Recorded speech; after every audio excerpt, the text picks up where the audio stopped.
وَاذْكُرْ رَبَّكَ فِي نَفْسِكَ تَضَرُّعًا وَخِیفَةً، اور اپنے رب کو اپنے دل میں یاد کرو زاری اور ڈر سے.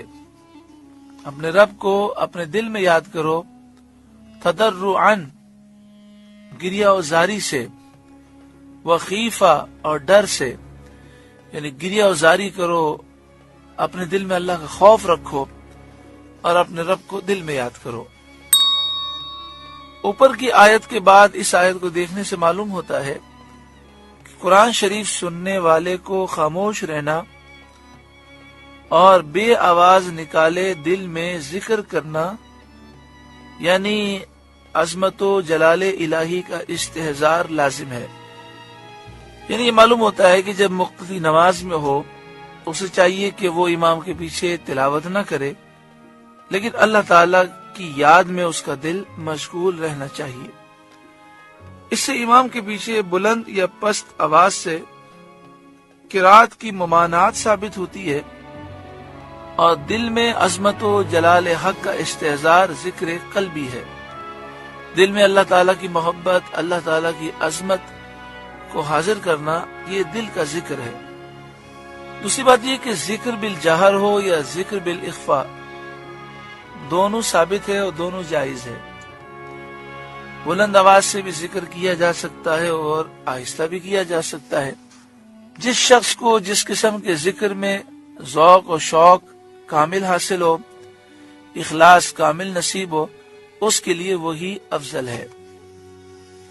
وَاذْكُرْ رَبَّكَ فِي نَفْسِكَ تَضَرُّعًا وَخِیفَةً، اور اپنے رب کو اپنے دل میں یاد کرو زاری اور ڈر سے. وَدُونَ الْجَهْرِ مِنَ الْقَوْلِ بِالْغُدُوِّ وَالْآصَالِ، اور بے آواز نکلے زبان سے صبح و شام. شام عصر اور مغرب کے درمیان کا وقت ہے.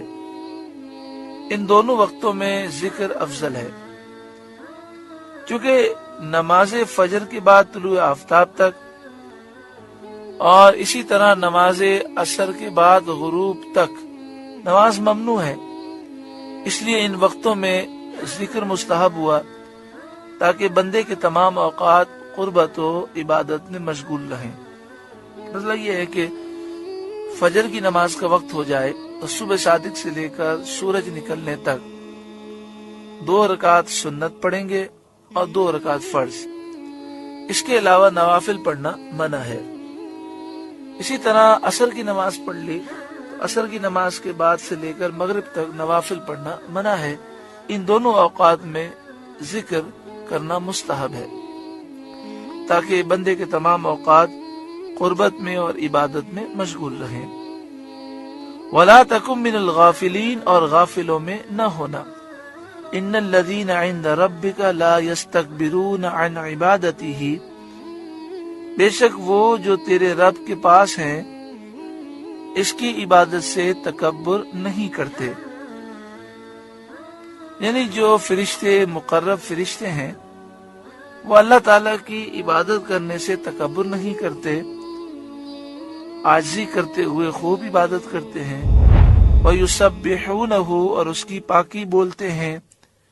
وَلَهُ يَسْجُدُونَ، اور اسی کو سجدہ کرتے ہیں. یہ آیات سجدہ میں سے ہے. اس کے پڑھنے اور سننے والے دونوں پر سجدہ لازم ہو جاتا ہے.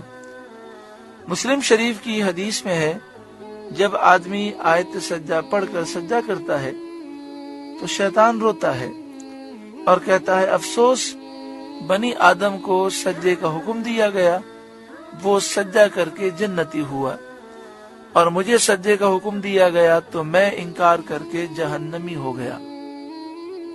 جب آیت سجدہ پڑھیں یا سنیں تو سجدہ کرنے کا طریقہ یہ ہے کہ یا تو فوراً سجدہ کیا جائے اور یہ افضل و اعلیٰ ہے، اور چاہیں تو بعد میں بھی کر سکتے ہیں.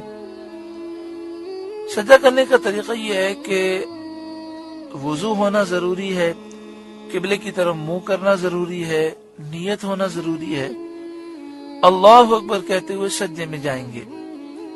نہ ہاتھ کانوں تک اٹھانے ہیں، نہ ہاتھ باندھنے ہیں، نہ ثنا پڑھنی ہے، صرف اللہ اکبر کہتے ہوئے سجدے میں جائیں گے۔ 3 مرتبہ، 5 مرتبہ یا 7 مرتبہ یعنی طاق مرتبہ سبحان ربی الاعلی پڑھیں اور پھر اللہ اکبر کہتے ہوئے سجدے سے اٹھ جائیں۔ سجدہ کرنے کے بعد نہ تحیات پڑھنی ہے، نہ سلام پھیرنا ہے۔ کھڑے ہو کر سجدے میں جائیں اور سجدہ کر کے پھر کھڑے ہو جائیں، یہ افضل ہے۔ بیٹھے بیٹھے سجدہ کریں اور سجدہ کر کے پھر بیٹھ جائیں، یہ بھی جائز ہے۔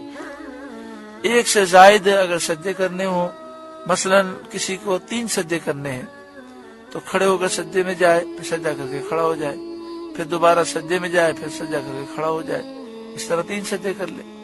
اور یہ بھی ہو سکتا ہے کہ بیٹھے بیٹھے سجدہ کرے، پھر سجدہ کر کے دوبارہ بیٹھ جائے، پھر دوبارہ سجدہ کرے، سجدہ کر کے بیٹھ جائے۔